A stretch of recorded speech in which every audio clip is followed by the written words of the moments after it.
तो देखो महत्तम समवर्तक यानी HCR दोनों विधि से सीख लिए, अभाज्य गुणनखंड विधि से और भाग विधि से।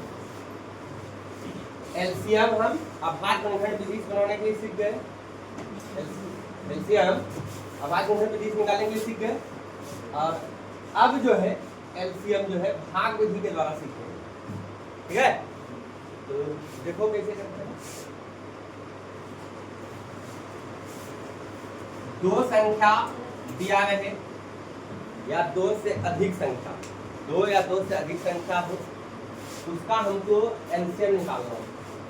उसका हमको एलसीएम जो निकालना है, तो हम क्या देखेंगे, जैसे दो संख्या का ही बात करते हैं अभी, तो देखेंगे 18 और 28 ये दोनों कौन सा संख्या से विभाजित हो रहा है। ठीक है, अगर दो से अधिक भी संख्या है तो कम से कम दो ठो को भी है कोई एक संख्या भाग लगा दे रहा है तो लगा देंगे। जैसे देखो 18 और 28 है, ये भी दो से भाग लग रहा है, ये भी दो से भाग लग रहा है। भाषा के नियम बताएं आपको, इसी तरह चेक करते जाइएगा, 2 से 3 से। ठीक है, तो देखिए दोनों दो से भाग लग रहा है, लगाते हैं 2 9 18, 2 चौके 8 यानी 14 दूनी 28। अब देखते हैं फिर से 2 से ये भाग लग रहा है लेकिन ये भाग नहीं लग रहा। अब 3 के पास चलते हैं, 3 से ये लग रहा है लेकिन ये 3 से नहीं लग रहा। ठीक है, कम से कम दो ठो में भी भाग लगना चाहिए। ठीक है, अगर दो संख्या है तो चलिए यहाँ तो पता चल रहा है कि दोनों में भाग लगाना है। अगर 2 से अधिक संख्या भी होगा तो कम से कम 2 में भी भाग लग जाएगा आपको एक संख्या से। ठीक है, तो हम ये प्रक्रिया करेंगे। ठीक है, तो 3 से भी नहीं हुआ। उसके बाद अगर जो हम देखते हैं 4 से भी नहीं, 5 से भी नहीं, 6 से भी नहीं, 7 से भी नहीं, 7 से ये किया ये नहीं खाएगा तो कम से कम 2 हम खाना चाहिए। ठीक है, उसके बाद तब क्या करेंगे, जब भाग लगना बंद हो जाए तो क्या करेंगे, अब गुणा कर देंगे। क्या कर देंगे, गुणा कर देंगे। अब यही मेरा क्या कहला जाएगा, एलसीएम हो जाएगा। क्या हो जाएगा, एलसीएम हो जाएगा। 2 गुना 9 गुना 14। अब इसको गुना करके लिख लेना। ठीक है, 2 गुना 9 18, 18 गुना 14 जितना आएगा यहाँ लिख। अब आते हैं ये दोनों ये बना लेना, ये बना लेना। अब चलते हैं ये 4 नंबर 12 36 48। ठीक है, 12 36 48। चलिए 2 को पहले पुकारते हैं, 2 से देखते हैं भाग लगता है कम से कम 2 ठो लगना चाहिए। 12 में 2 से भाग लग रहा है, 36 में लग रहा है, चलो 48 में लग गया तो 2 से भाग लगा। 2 छके 12, 18 दूनी 36, तो 1 1 50, 2 8 16, फिर 2 दूनी 4, 2 चौके 8। चलिए फिर आगे बढ़ते हैं। 2 से इसमें भी भाग लग रहा है, इसमें भी लग रहा है, इसमें भी लगा, तो लगा दीजिए। 2 तिया 6, 2 9 18, फिर 2 से इसमें भाग लाएंगे तब क्या 12। अब 2 से इसमें भाग नहीं लग रहा, इसमें नहीं लग रहा है, सिर्फ 1 ठो में लग रहा है। हमने क्या बोला था, कम से कम 2 को में लगना चाहिए। ठीक है, पहले ये समझो कि कम से कम ये बार-बार मिलेगा तुमको, कम से कम और अधिक से अधिक। इसका मतलब क्या होता है, ठीक का मतलब तो समझिए। कम से कम और अधिक से अधिक का मतलब क्या होता है। तो कम से कम का मतलब ऐसे समझो कि हमको कहीं भोज खाने जाना है, ठीक है, और कोई साथ में एगो भूखा साथी है, वो खूब खाने वाला, तो सुनते होगे कहता होगा ठीक है, कम से कम हम 20 पूरी खा लेंगे। ठीक है, नहीं होता बातचीत में कि रे तू कितना खाएगा रे, कम से कम हम 20 पूरी खा लेंगे। कम से कम 20 पूरी खा लेंगे, कहने का मतलब कि 20 को तो खाएगा ही, 20 से ज्यादा भी खा सकता है। ठीक है, ये हुआ इसका मतलब 20 से कम। वही यहाँ बोले कम से कम 2 ढंग भाग लगना चाहिए। तो 2 को में तो भाग लगाना ही लगाना, इससे ज्यादा में भी भाग लगा सकते हैं, ठीक? अब आते हैं अधिक से अधिक। अधिक से अधिक का मतलब क्या हो गया, जैसे पूरा गरीब परिवार है, किसी तरह अपनो समझो कि एक लड़की की शादी है, उस परिवार में अपना बेटी का शादी कर रहा है, बहुत गरीब परिवार है, तो होता है सुनते हो कि जाओ नौता पूर दो, ठीक है, ज्यादा से ज्यादा या अधिक से अधिक 2 ही पूरी खानो है, या किसी का पेट खराब है और उसको खानो खाना है ही, तो बोलता है कम से कम अधिक से अधिक 2 ही रोटी खानो, यानी 2 से ज्यादा नहीं, 2 से कम हो सकता, ठीक है।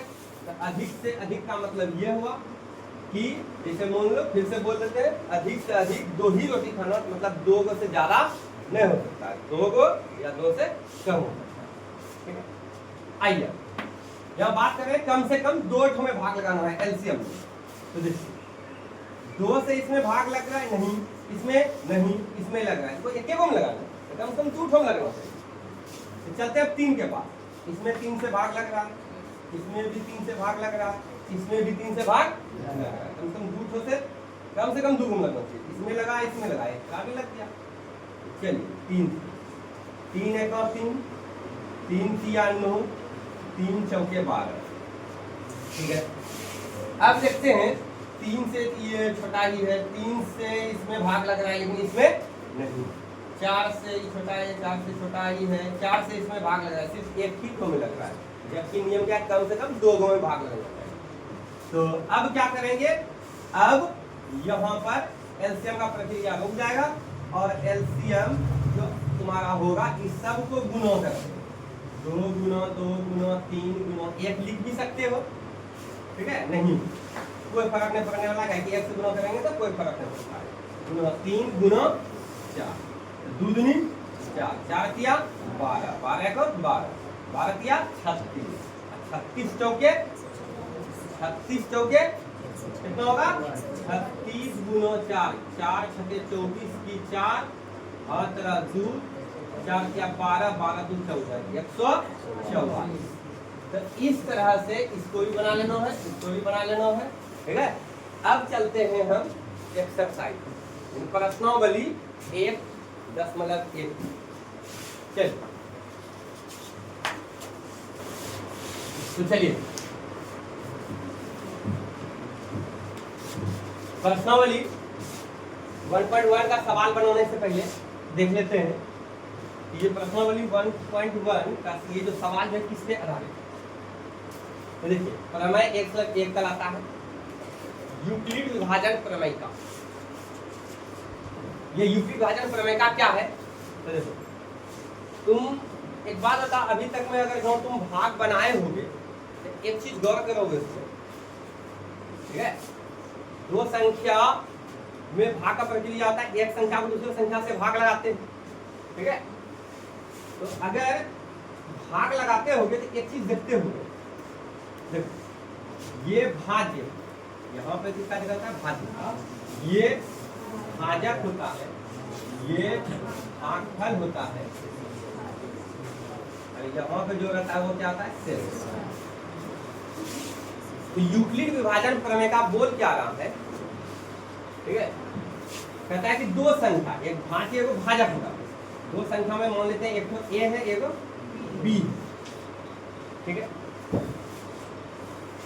ये दोनों धनात्मक संख्या, 2 धनात्मक संख्या ए और बी, 2 धनात्मक संख्या है ए और बी। अगर हम बी से ए में भाग लगाएंगे तो जो भागफल क्यू आएगा और शेषफल आर आएगा, उसमें एक बात है क्या कि ये जो आर है ये 0 होगा या 0 से ज्यादा होगा, और ये b से कम।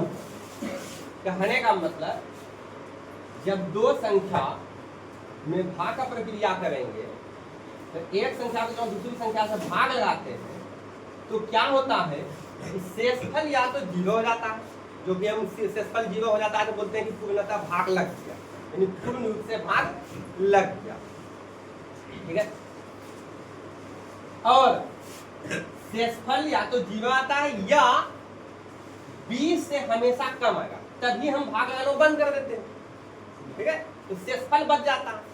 अगर b के बराबर हो गया तो फिर भाग लग जाएगा, 20 से ज्यादा जो हो गया तो भाग लग जाएगा, ठीक है। तो 20 के बराबर यहाँ रहेगा तो भाग लग जाएगा, तो शेषफल 0 हो जाएगा। अगर 20 से ज्यादा होगा फिर भाग लगाएंगे तो शेषफल बचेगा।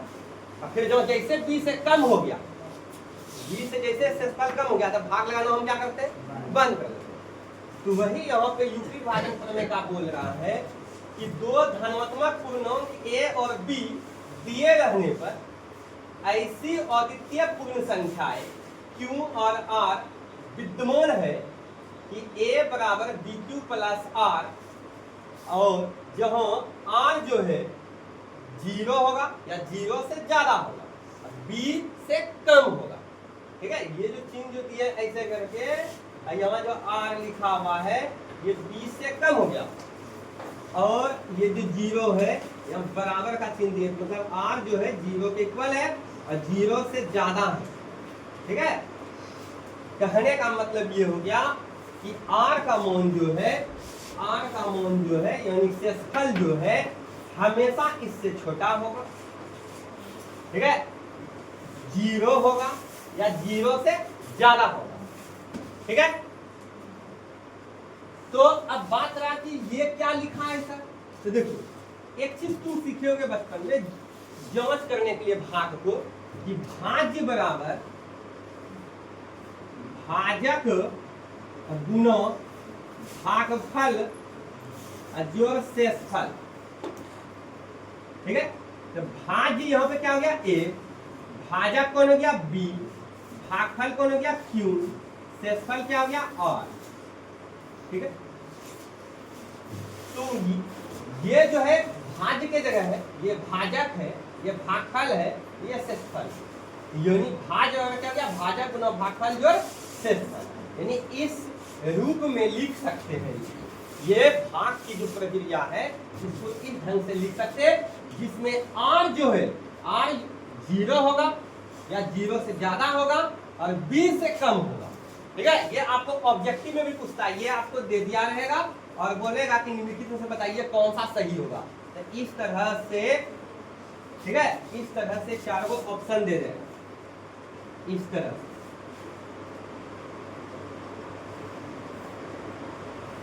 इस तरह से दे देगा।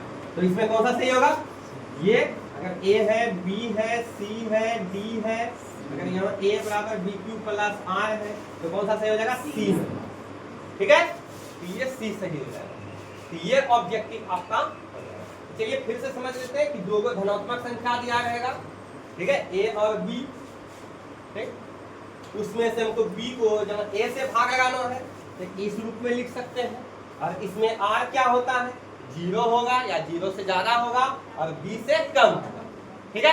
अभी तक में जितनों भी भाग आप लगाए होंगे तो हमेशा तुम देखोगे कि अगर इसके बराबर हो जाए, ठीक है, तो भाग लग के शेषफल क्या बन जाता है, 0।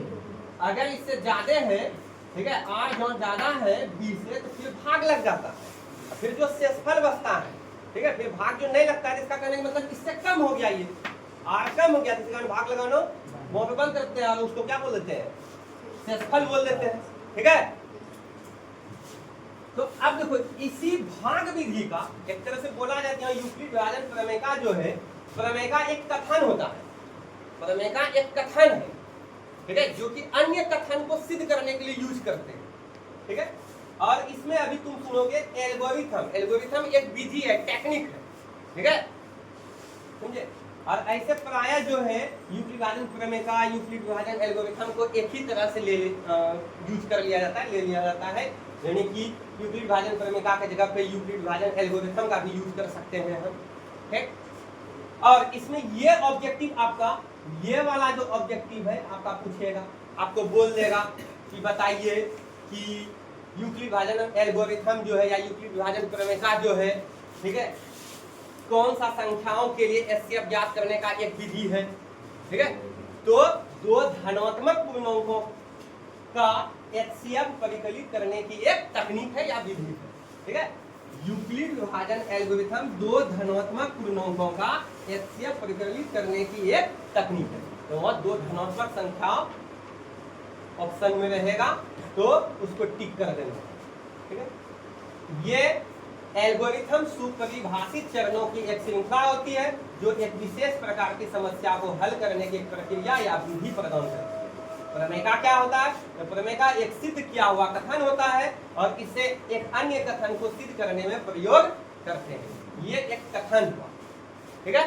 अब इसी कथन का हम यूज करेंगे, ठीक है, और हम इसको बनाएंगे। तो अगर मोटा मोटी बोला जाए तो ये एक तरह से तुम्हारा जो है, जो हम तुमको भाग विधि से सिखाए एचसीएफ ज्ञात करने के लिए वही है। बस क्या करना है, भाग विधि का प्रयोग करते चले जाना है और इस पैटर्न पे इसको सजाते भी चले जाना है और ये तब तक प्रक्रिया चलेगा जब तक R 0 न हो जाए, ठीक है। तो चलिए देखते हैं एक सवाल से समझते हैं।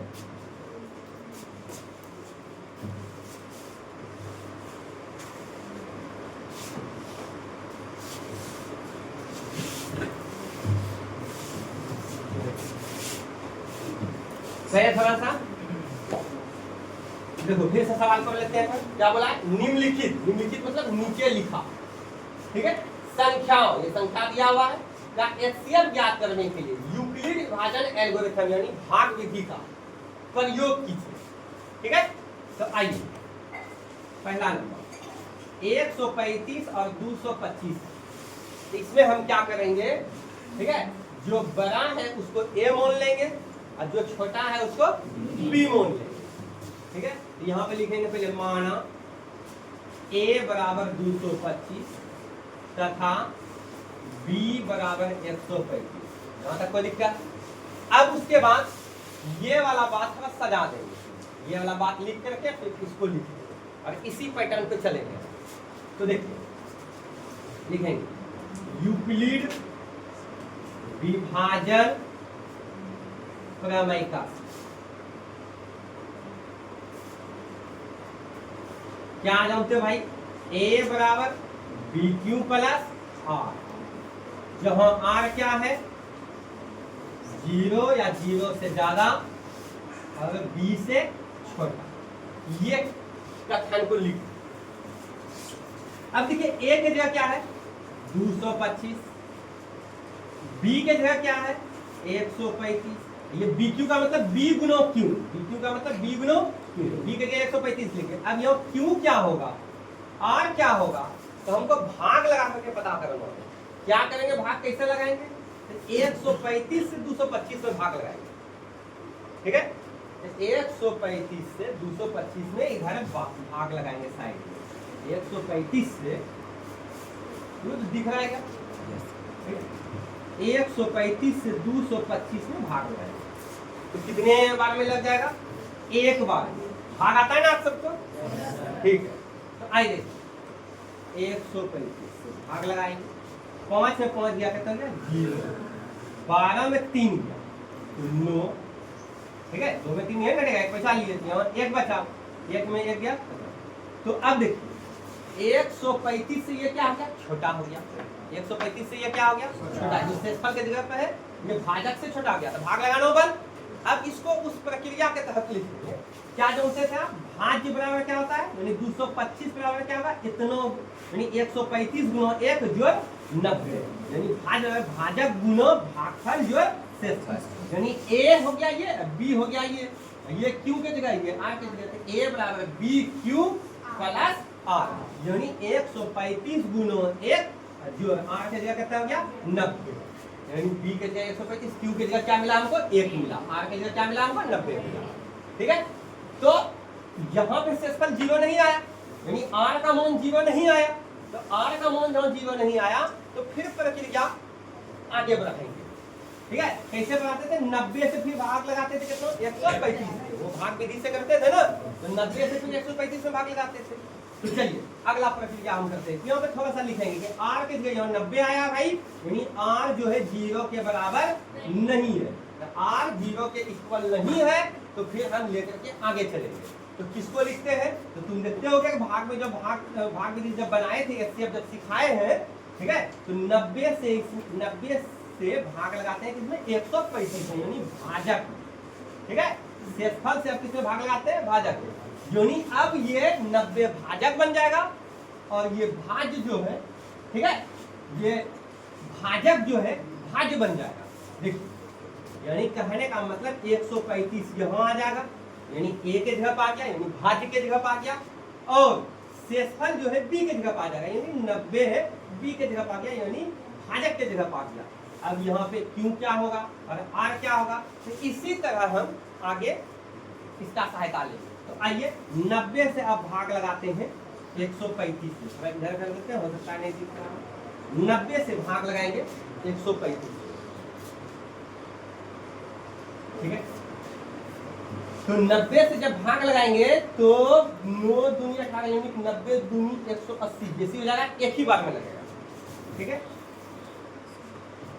हटाएंगे, 5 में 0 गया तो 5, 3 में 9 जाएगा ना, एक पैसा लेंगे तो 13 गया, 13 में 9 गया तो 4, तो 90 गुना 1 जोड़ 45, यानी इसी पैटर्न की इसको लिखिए, यानी भाज्य बराबर भाजक गुना भागफल जोड़ शेषफल। तो देखिए शेषफल यहाँ 0 नहीं आया, यानी r का मान यहाँ 0 नहीं है।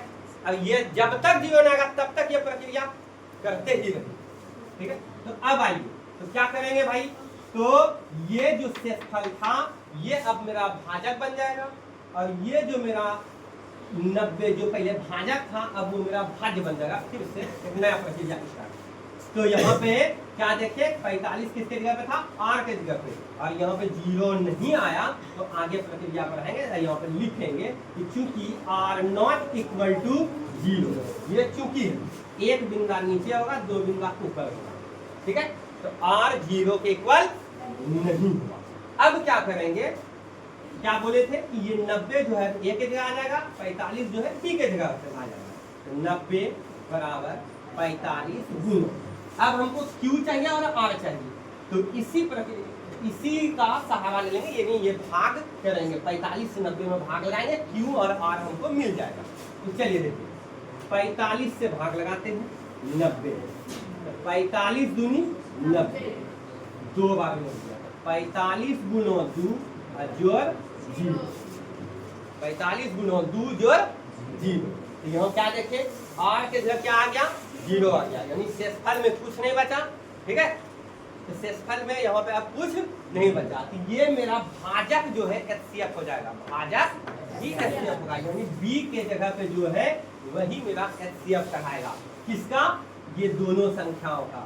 तो शेषफल यहाँ 0 आ गया, तो यहाँ पे लिखेंगे कि चूंकि r बराबर 0 तो इसलिए HCF, किसका HCF, ठीक है, 225 और 135, आप पहले ये भी लिख सकते हो, 135 और 225, तो 135 और 225 का HCF कौन हो गया, ये 45 हुआ, यानी जो b के जगह पे है अंतिम में, ठीक है, अंत वाला जो ये प्रक्रिया है इसका जो b है, b के जगह क्या है 45 है, यही तुम्हारा क्या कहा गया, HCF कहा गया।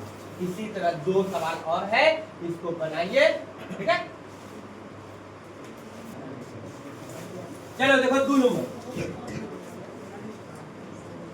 कितना है, और एक बात 2 नंबर में सवाल लिखिएगा, यहाँ 0 है, हो सकता है एग्जाम में 0 हटा दे, ठीक है।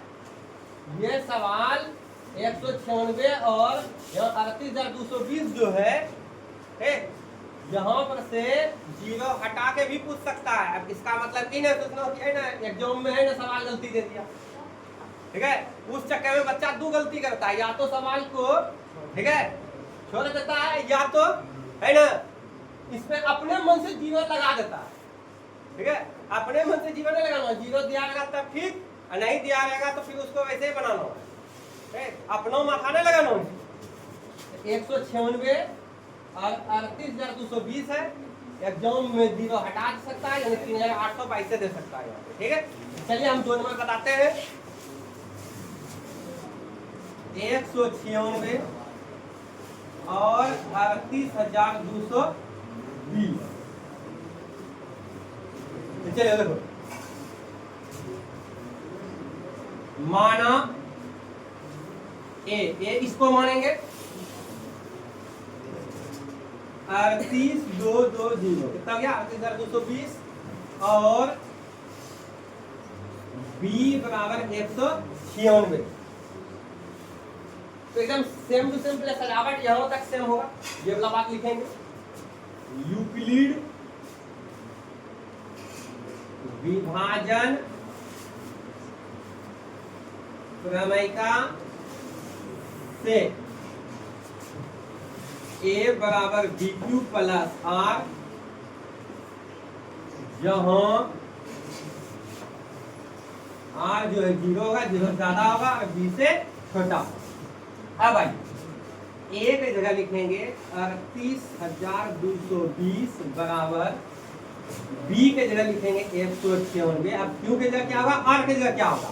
तो हम बना रहे हैं यूक्लिड विभाजन प्रमेय से, यानी भाग विधि से। तो भाग कर करके बनाएंगे, भाग का सहारा लेंगे। यहाँ पे यूक्लिड विभाजन प्रमेय का मतलब ही हुआ भाग दे करके बनाना। ठीक है, तो आइए 196 से इसमें भाग लगाएंगे 38,220। तो देखिए 382 में भाग लगेगा 196 से पहले। ऐसा नहीं कर देना, बहुत लोग इसको रट लेता है और सीधे 195 भाग लगा देता है। ठीक हम नहीं करना, भाग जैसे हम बनाते हैं पहले वैसे बनाएंगे। उसके बाद फिर भाज और भाजक गुना भागफल जो शेषफल के तहत सजाएंगे उसको। ठीक है, तो आइए देखते हैं 196 से इसमें भाग लगाएंगे। कितने दफा में भाग लग जाएगा, क्या 2 बार में लगेगा। 2 छके 12, 1 बचा, 2 9 18, 18 19 1 बचा और 2 2 1 3। तो कितना बच गया, कितना हुआ 196 गुना 2 करो। 2 छके 12, 2 हाथ रख 1, 2 9 18 19 1 2 2 1 3। 392 ज्यादा हो गया। ठीक है, इसी कारण एक बार में लगाए। ठीक है, भाग इसी तरह देते हैं ना। 196 घटा का चिन्ह दिए, 12 में 6 गया तो 6, फिर यहाँ 7। देखिए 2 में 6 नहीं घटा तो 1 पैसा लिए तो 12 हो गया। तो 12 में 6 गया तो 6 हुआ, यहाँ 7 बचा। तो 7 में 9 घटेगा नहीं तो 1 पैसा और लेंगे तो 17 होगा। तो 17 में 9 गया तो 8 हुआ, फिर यहाँ 2 में 1 गया तो 1। 196 से 186 में भाग लगेगा नहीं, क्या छोटा हो गया। अब यहाँ से एगो उतारने के लिए हमको मिलता है तो 2 उतार दिए, हो गया 1862। यहाँ 196। अब देखते हैं कितने बार में भाग लगता है। ठीक है, तो 196 से 1862 में भाग लगाते हैं तो 19 सत्ते हो जाता है तुम्हारा 33। 19 8 9 19 9 यानी 171। तो 196 को 9 से गुना करके देखो तो। ठीक है, 9 छके 54 की 4 हाथ रखता 5, फिर 9 9 81 81 5 86 6 8 9 9 9 8 17। हाँ एकदम भाग लग जाएगा भाई। तो 9 यहाँ लिखेंगे और उसके बाद गुना करके किए हैं 1764 यहाँ लिखेंगे और उसके बाद घटाएंगे। तो 12 में 4 गया कितना हो गया 8, 5 बचा यहाँ, 5 में 6 नहीं घटेगा 15, 15 में 6 गया तो 9, यहाँ 7 बचा, 7 में 7 गया तो 0, 1 में 1 गया 0 यानी 98 बचा। अब यहाँ भी एक अंक है, यहाँ उतारेंगे तो 980। अब देख रहे हैं कि 19 5 95। ठीक है, 19 छके 14 से बेसी हो जाता है तो 5 बार। देखिए 5 से गुना करके कितना आता है 196 में 196 गुना 5, 5 छके 30 की 0 हाथ 3, 5 9 45 46 47 48 बचा 4, 5 5 5 4 9 एकदम पक्का पक्की आ गया यानी 5 यहाँ लिखेंगे। ठीक है, और गुना करेंगे तो 980 और ये खत्म। यानी मेरा भागफल जो आया 195 आया, शेषफल 0 आ गया। इसका मतलब एचसीएफ ये हो गया 196, एक ही बार में आ गया। बताओ 196 गुना 195 यानी 38,220 को हम लिख रहे हैं 196 गुना 195 और जोड़ 0। तो यहाँ क्या देख रहे हैं कि शेषफल जो है 0 आ गया। जैसे शेषफल 0 जहाँ आ गया तो उसका भाजक ही क्या कहलाता है एचसीएफ कहलाता है। तो यहाँ पे क्या लिखेंगे, चूंकि r बराबर 0 इसलिए HCF जो हुआ 196 और 3820 का 196 और 38,220 का कितना हो जाएगा HCF आपका 196 यानी भाजक हो जाएगा। ये हुआ, इस ढंग से बनाना होगा, ठीक है। तो चलिए 3 नंबर आप लोग बनाइए।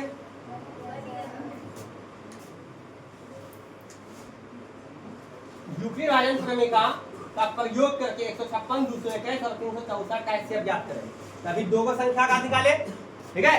अब ये सवाल आपका सिलेबस में नहीं है, ये केसी सिन्हा का उठाया हुआ सवाल है, ठीक है, एक्स्ट्रा सवाल, ये समझिए। इसको बताते हैं, देखिए अगर 3 संख्या रहेगा तो कैसे हम HCF करेंगे। कुछ नहीं, पहले किसी 2 का निकालेंगे HCF, ठीक है। ठीक उसी प्रकार जो भाग विधि में हम सिखाए थे, ठीक है, कि कोई भी 2 को ले सकते हैं। ऐसे आप लोग को क्या नॉलेज है कि सबसे छोटा वाला, फिर उससे छोटा वाला से, ठीक है, उससे बड़ा या सबसे बड़ा में भाग लगाएंगे, फिर जो आएगा, फिर उसके बाद जो बचा है संख्या उसमें भी भाग लगाएंगे।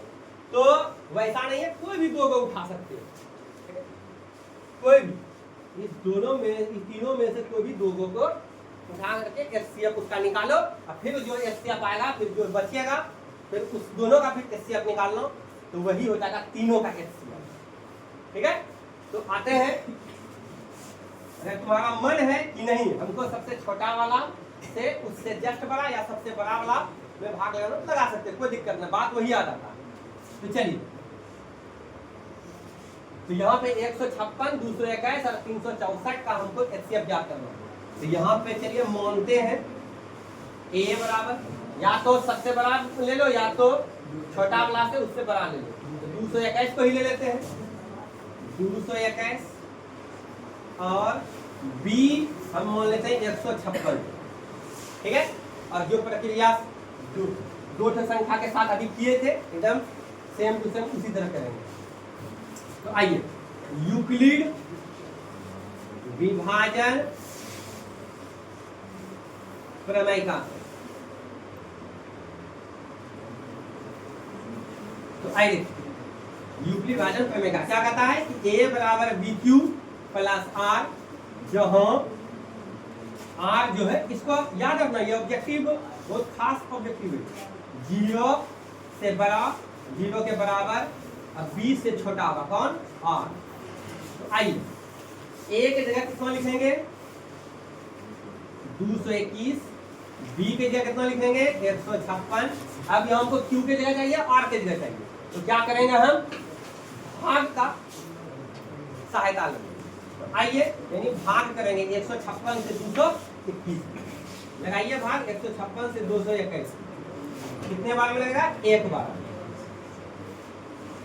11 में हो गया 5, यहाँ 1 बचा, 11 में 5 गया 6, यहाँ 1 बचा, 1 में गया 0, 65 बार। यानी कितना लिखेंगे 156 गुना 1 जोड़ 65। शेषफल के जगह यानी R के जगह 65 आया, 0 नहीं आया, तो फिर आगे प्रक्रिया लेके चलेंगे। यहाँ लिखेंगे चूंकि R नॉट इक्वल टू 0 इसलिए, ठीक है, 156 को यहाँ लिखेंगे यानी A के जगह, और B के जगह 65 को लिखेंगे। आइए 156 बराबर 65। अब यहाँ पे इसके साथ में क्या गुना हम लिखेंगे, 0 में क्या लिखेंगे, तो चलिए भाग का फायदा, तो भाग करते हैं 65 से भाग लगाते हैं 156, तो कितने दफों में भाग लग जाएगा, अगर 2 से लगाते हैं तो ये हो जाता है 130, 2 बार में लग जाएगा। 3 से अगर यहाँ लगाते हैं तो बेसी हो जाता है, ज्यादा हो जाता है, तो 2 से भाग लगा, 2 पंचे 10, 1 बचा, दूसरे 12, 1 13, ठीक है। 6 में 0 गया 6, 5 में 3 गया 2, 65 गुना 2 और जोड़ 26। यहाँ क्या देख रहे हैं, R के जगह कितना आया 26 का, R के जगह 26, यानी 0 नहीं आया, तो लिख करके आगे बढ़ते हैं। R नॉट इक्वल टू 0 इसलिए अब यहाँ क्या लिखेंगे 65, यहाँ क्या लिखेंगे 26। अब क्या करेंगे भाई, तो ठीक इसी प्रकार 26 से भाग लगाएंगे 65 में, और उसके बाद हम प्राप्त करेंगे भागफल को, शेषफल को। तो 26 दूनी 52 हो गया, ठीक है, और 26 तिया 78 हो गया, बेसी हो गया, ठीक है। तो 26 दूनी 52 हो गया, ठीक है, ठीक है। 2 सके 12 में 2 1 1 2 3 4 1 5 5 में 2 गया तो 3 और 6 में 5 गया 1, तो 26 गुना 2 जोड़ 13। तो यहाँ हम क्या देख रहे हैं कि शेषफल के जगह 13 आ गया, 0 नहीं आया। तो यहाँ पे हम फिर लिख करके आगे बढ़ेंगे। चलिए इधर आते हैं, लिखते हैं चूंकि r नॉट इक्वल टू 0, इसलिए क्या करेंगे अब ये 26 बन जाएगा भाजक के जगह, 26 जो हो जाएगा भाज्य के जगह, ठीक है। 26 किसके जगह हो जाएगा, भाज्य के जगह, और 13 हो जाएगा भाजक के जगह, यानी 26 बन जाएगा a और 13 जो बन जाएगा जो शेषफल जो था अब वो बन जाएगा b। तो 26 बराबर 13 गुणो, तो 13 से भाग लगाएंगे, 13 दूनी 26, ठीक है। तो शेषफल आ गया 0।